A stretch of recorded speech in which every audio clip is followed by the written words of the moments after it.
الطبيخ والغسيل والمسح وكل ده هخش بقى اريح، ويا رب لما اصحى ملاقيش حاجه طالعالي تاني. طب كويس بقى ان انت كده خلصتي. تعالي بقى كده معايا، شيلي بقى الكياس والحاجات اللي بوظوها العيال دي بقى وتنضفي شويه. يوه، انت كل شويه تجيلي وتقولي نضفي واعملي وسوي واطبخي وامسحي ونضفي، في ايه؟ انا مفيش حاجه اصلا. ما تقوم تنضف انت شويه بدل ما انت قاعد لنا طول اليوم كده، ولا بتعمل اي حاجه اصلا.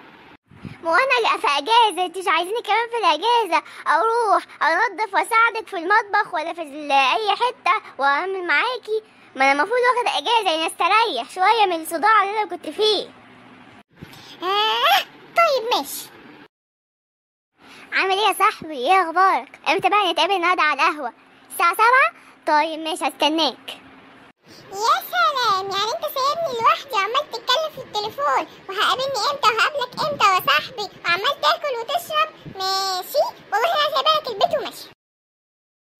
الو يا ماما، انا مشيت النهارده وجايه ابات معاكي، ماشي؟ والله احسن، هتقعدي تريحيني من صداعك. بابا انا كنت عايزه اقول لك حاجه، انا عايزاك توديني الدرس بكره، وعايزه اروح النادي عشان انا عندي تدريب بكره، وعايزه المدرسه تصحى الصبح عشان توديني، ماشي؟ وانا كمان يا بابا عايزاك توديني الدرس بتاعي، عشان المستر قال لي ان الدرس الجاي هيبقى مهم قوي، لازم اروحه زي ما ماما كانت بتوديني. ايه كل الطلبات دي؟ طب اعمل ايه ولا ايه؟ ما هي ماما كانت بتعمل معانا كل ده، وانت دلوقتي جايه تقول لنا اعمل لكم ايه؟ ماشي، انت اللي خلت ماما تسيبنا كده. انا والله العظيم انا غلطانه، انا هتصل لكم بامكم تيجي تتصرف معاكم. دلوقتي فاكر تتصل بيا تقولي ارجعي بعد ما ضربتني وقلت لي احسن اطلعي بره؟ ماشي. معلش يا حبيبتي، انا اسف سامحيني، بس انا فعلا حرمت ان انا اعمل كده تاني. انت ليكي دور كبير في البيت، ولما ترجعي انا هساعدك واعمل كل اللي نفسك فيه. شكرا يا بابا، ايوه هو ده الكلام.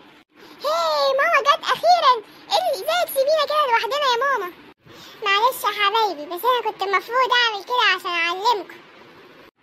انا اسف يا حبيبتي، خلاص احنا مش هنضايقك تاني.